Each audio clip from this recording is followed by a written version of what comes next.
Guys, good morning. Ito yung pinagpalitan natin sa farm 1. Kasi pag pinapasipsip namin to, maabot ng 20 minutes bago siya makakuha ng tubig. Basta bumili na ako ng pataba. Magpapataba tayo ng ampalaya at saka tsaka tawag nito, talong.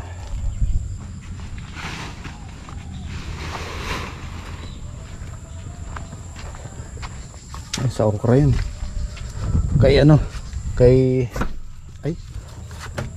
tama.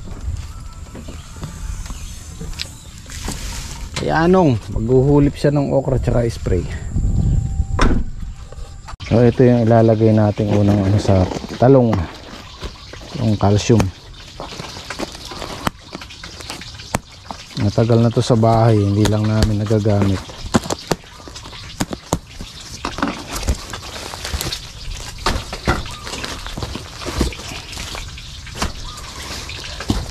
Kilos. Ito lang din, hindi na mauubos to. 5 kilo. Sa ilog. Sige, tigay mo na. May pressure ba?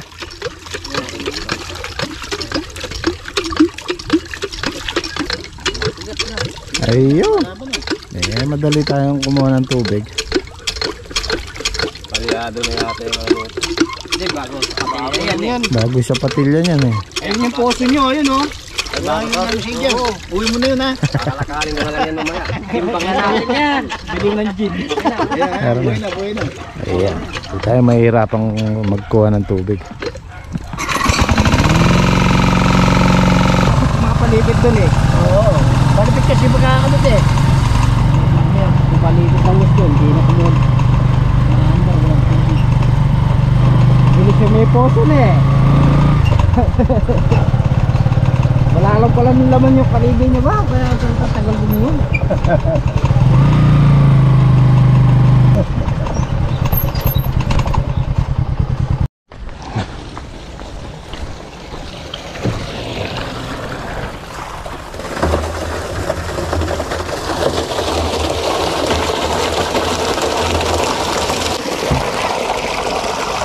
Oh, baka mabasa ka.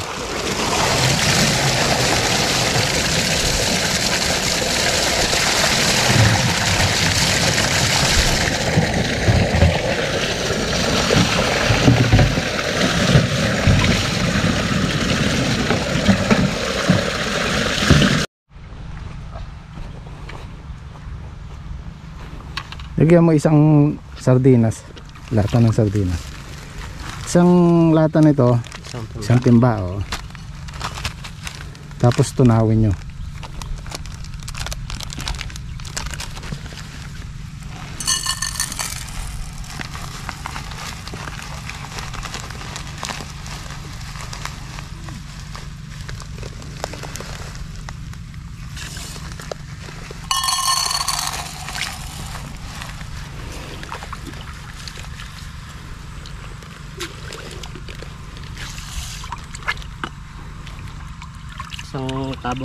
Isang tabong nito.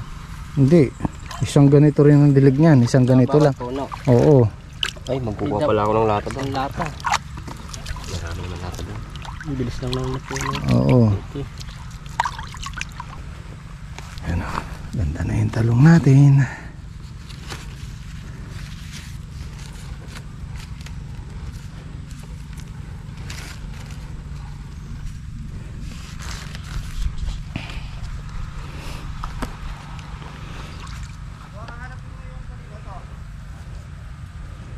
Mauna kayo doon, oh. Yan dyan. Tapos mamaya pwede kayong kumuha ng tubig doon para malapit.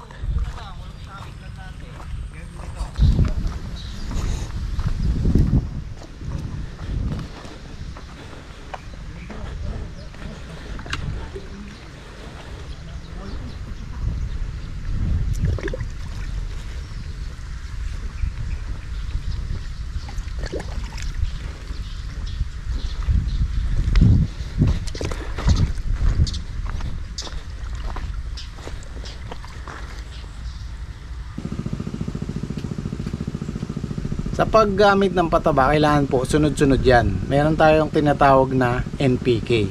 Bakit NPK? Ano nga ba NPK?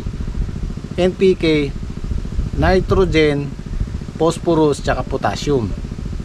Pag bumibili tayo ng pataba, lahat ng brand, lahat ng sako, may mga numbers po yan. Kagaya nito 0060, nasa dulo yung number nya. Ang ibig sabihin potassium. Pag nasa gitna, ibig sabihin phosphorus. Pag nandito sa unahan, nitrogen, NPK. Meron tayong tinatawag na 4600, nitrogen po yun dahil nasa unahan yung number nya. Pag nasa gitna, meron tayong tinatawag na, meron tayong nabibiling 020, 0. Pag nasa gitna, phosphorus. Ito, nasa dulo yung number nya, 0060, potassium. Ito namang tinatawag na complete fertilizer, 1414 siya. Ibig sabihin, kompleto siya. Meron siyang nitrogen, phosphorus, tsaka potassium. Papakita ko lang sa inyo. Ayan, 1414. Yung tatlong number niya meron. Ayan, nitrogen, phosphorus, at saka potassium. So, magkakasunod talaga sila. So, kailangan ang paggamit natin, sundin natin yung NPK. Kasi, ano nga ba ginagawa ng NPK? Ang nitrogen, nauna yung nitrogen, ang ginagawa kasi niyan, siya yung nagpapaganda ng halaman sa early stage. Yung vegetative stage, mula pagkapunla, pagkatanim, hanggang sa lumaki sila, siya yung nagpapaganda ng dahon, ng mga sanga, nagpapasanga. Kung minsan mapapansin natin yung halaman natin naninilaw, kulang yon sa nitrogen. Pero hindi sa lahat ng oras na naninilaw yung halaman, nitrogen ang kulang. Minsan may sakit yung halaman pag naninilaw. Pero mostly pag naninilaw, lalo na pag bata pa, kulang sa nitrogen.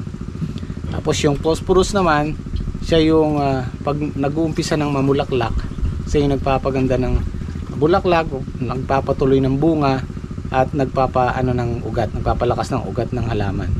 Yun ang trabaho ng phosphorus. Sa potassium naman tayo, ang potassium, ito yung pag namumunga na, alam mo, nag-harvest na tayo, ito na yung pinakahuli. Ito yung kailangan ng halaman sa pamumunga na ng mga gulay. So yung magpapatuloy ng paglaki ng bunga at pagpapabunga, tuloy-tuloy na pagpapabunga. So yan po yung paggamit natin ng pataba ayon sa experience namin. At sana nakatulong.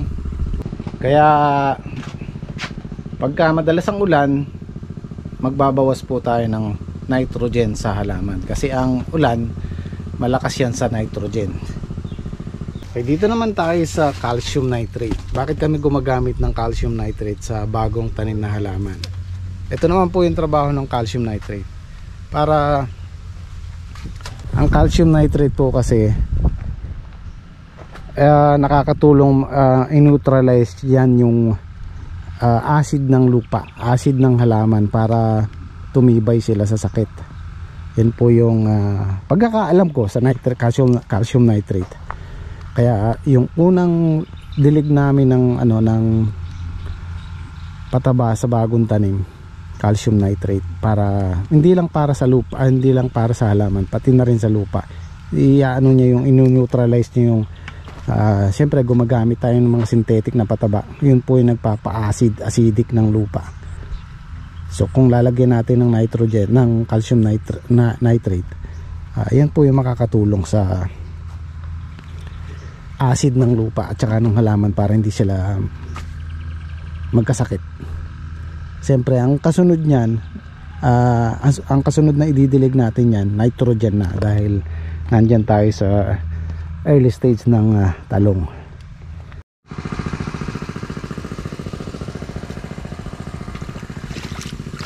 Ito po yung pataba, nilagyan na natin. Pwede po tayo maglagay sa pagitan, pwede tayo maglagay dito sa gilid, kasi nung nakaraan dito tayo nagsaboy ng pataba. So ngayon isasalit natin dito sa pagitan.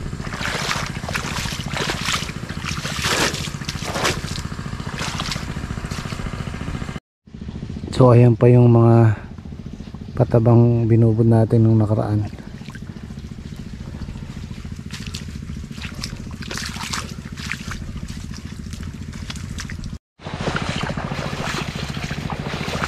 Pag pinatubigan natin yan, kusang bababa siya, sisip-sip na nung halaman.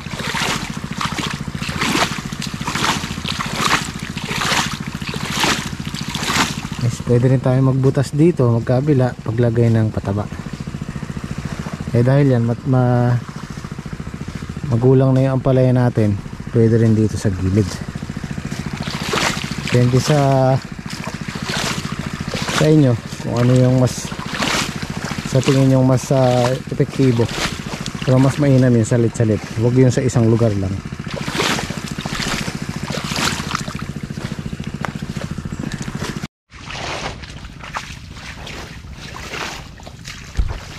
Tara, mauna na tayo. Break time, lunch time.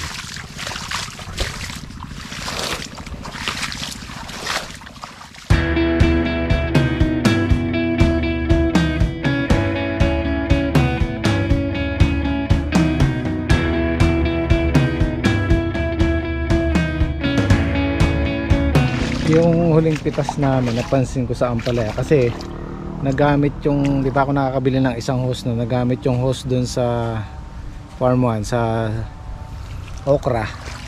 Napansin ko yung pag-harvest namin, lumiit tapos bumaluktot yung bunga kasi na-delay yung patubig namin.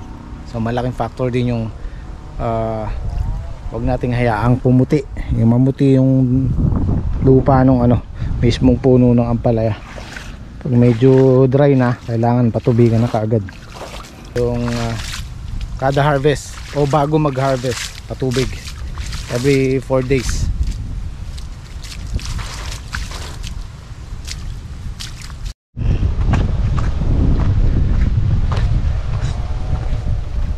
Noong nakaraang taon, ganitong buwan meron kaming tanim na ampalaya.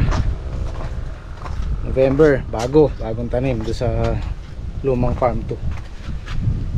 Tumama kami sa presyo kasi yung buwan ng November, December mahirap mag-alaga ng ampalaya kasi yung hanging amihan tapos yung lamig, maraming nasisirang ampalaya, yung tinatawag naming namumulugan, kaya tumataas ang presyo ng ampalaya.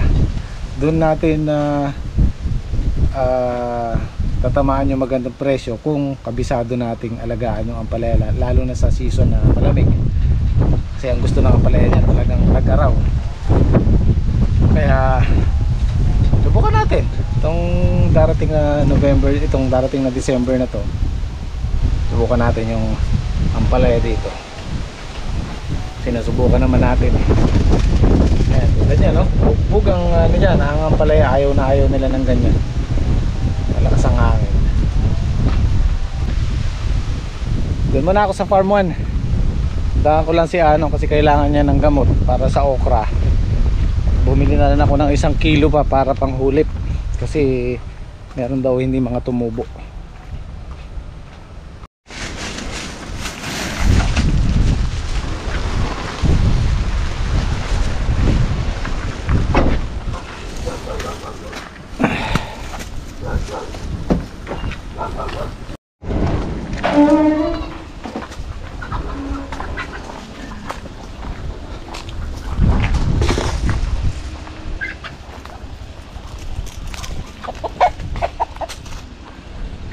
Yung gawin doon maganda na yung tubo pero dito medyo madalang, kaya kailangan maghulip. Parang dito walang tumubo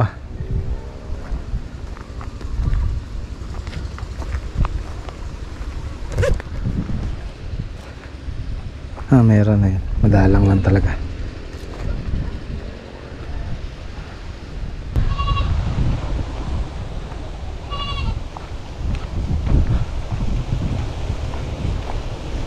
Hello. Teka. Ganda na ni Edos. Hello, teka. Taba niya dahil hindi siya nakatali. Teka. Ito, may pagkain ako. Oh, ito. Ayan o, ayan o. Hindi, ayaw pa ng ratilis. Ganda niya, no? Para siyang kabayong puti. Ganda-ganda. Ay, hindi pala siya maganda. Gwapo pala, lalaki siya eh. Oh, dali. Amoy lang siya, oh. Halika. Oh, ikaw na lang, tatay mo na lang. Ay. Yung unang kubo namin parang babagsak na, oh. Ano na eh, nakain na ng anay tsaka bukbok.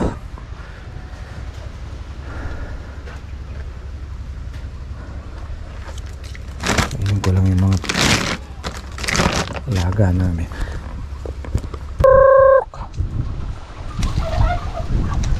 Nakakawala tong maliit na bibi, nakakalusot sila.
Tubig naman kayo.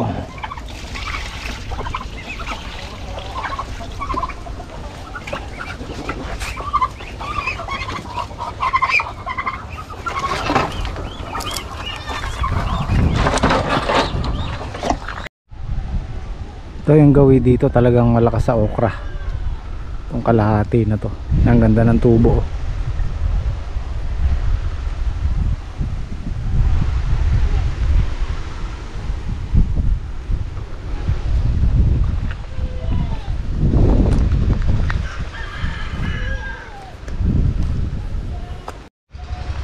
Kahapon lang nadiligan yan. Ayan, tuyo na naman, oh. Ito, kailangan maghulip dito, medyo madalang to.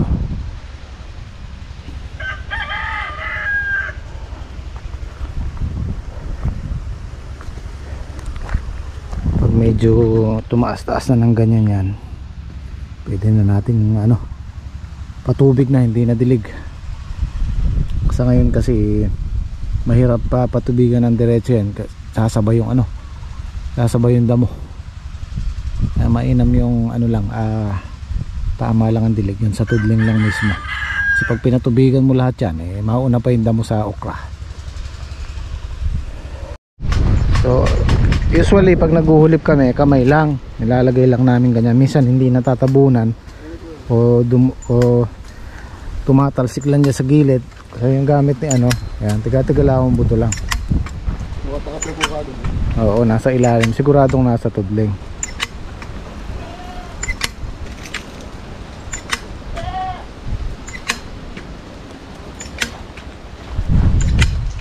Siguradong natatabunan.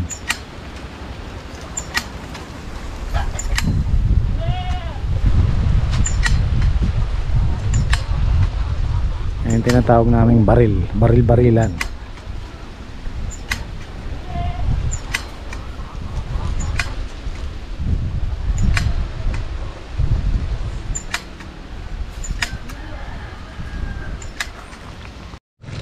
Ako lang ng pagkain yung mga kambing.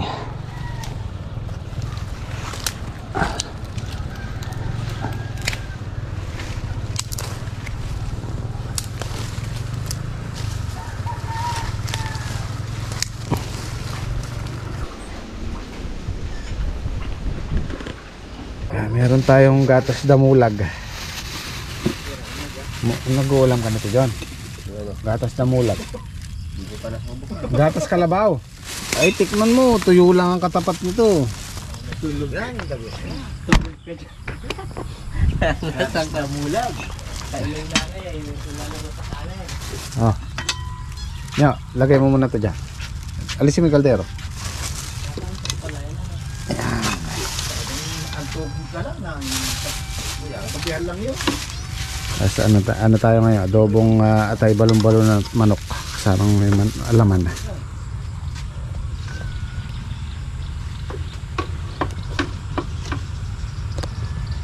Ayun no, kitang-kita na yung talong, nakatingala na. Kitang-kita na sila.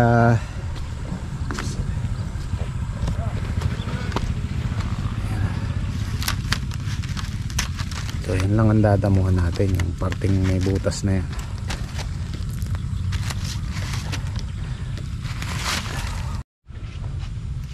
Pakukulaan muna natin yung gatas kalabaw.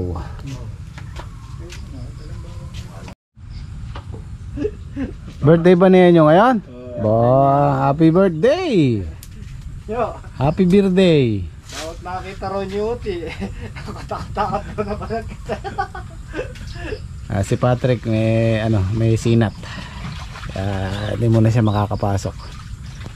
So ayan yung karilyevo, yung kapalit ni Patrick oh. Hala, Trek, may kapalit ka na, Trek. Tuper naman ang pangalan, Tuper. Robert. Tuper kasi kayo ng Tuper. Robert ba? Jobert. Jober. Robert. Ayan, tinapa oh, hindi na iluto. Hindi na pwede yan. 3 araw na yan. Bigyan mo na lang sa pusa. Hindi pa naman siya kaya lang baka sumakit pa siya natin huwag na lang. Ano na sa pusa nyo? Bigyan mo sa pusa. Huwag mo ibigay lahat, isa-isa lang. Baka mabulunan yan.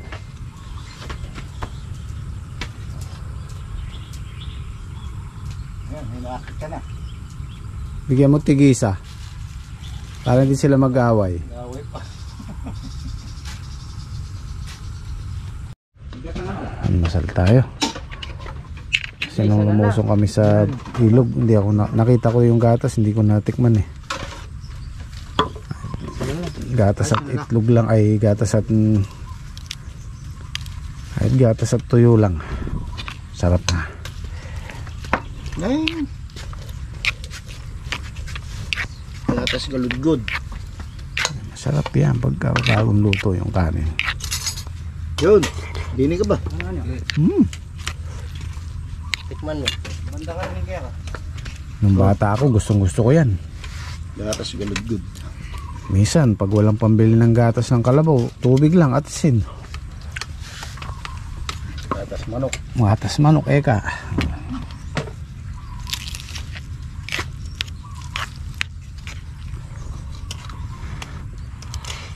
Yan. Ayaw mo nito? Ng baka? Gatas ng baka?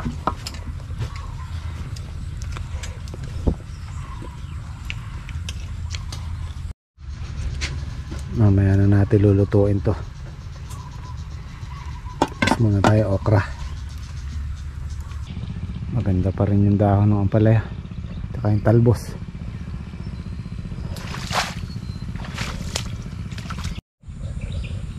Ito na yung dulo guys. Ang mapapansin nyo, may daan ng tao. Gas-gas yung tao yun eh. Madali kasi access dito eh. Pwede tayong gumawa ng dito, yung maliit na pahingahan, maliit na kubo. Tal malilim naman. Dito tayo lagi nadadali sa dulo na to.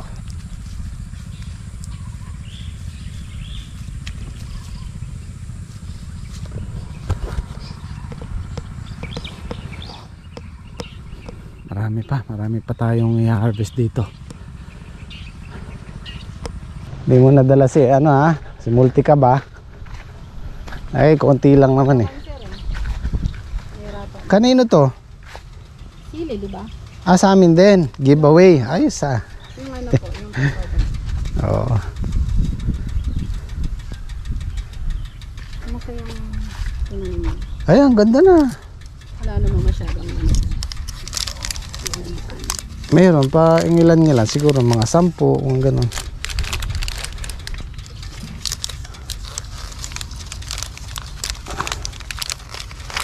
Babakain ka ba ng ano? Nag-uulam ka ng gatas kalabaw? Never ko pa na-try. Meron dyan, no? Subukan mo. Ganda. Pantanim na rin to.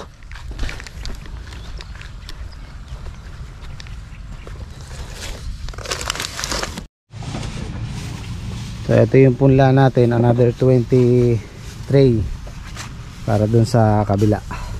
Tapos meron tayong libreng siling panigang. Ilagay natin doon sa dulo dahil hindi naaarawan. Meron kaming bakanting 2 tudling dun. Tama-tama ano to, 4 na tray.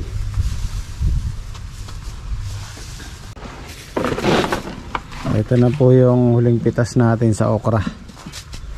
Siguro makakalima-anim na bundle na lang to.